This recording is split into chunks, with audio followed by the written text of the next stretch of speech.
I am Roaz. I am not a robot, and this is not a sound effect.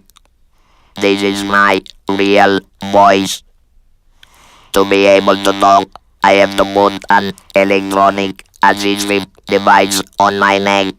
In 2002, my doctors removed my vocal cords.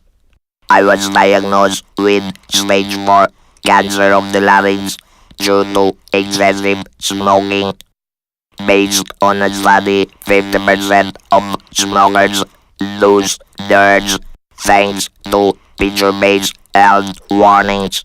Unfortunately, the Philippines is one of the last two Southeast Asian countries that has yet to pass a national law on picture-based health warnings on cigarette packs. With the support of the Department of Health and the New Boys Association of the Philippines, I will keep on talking about my story until the authorities heed my voice.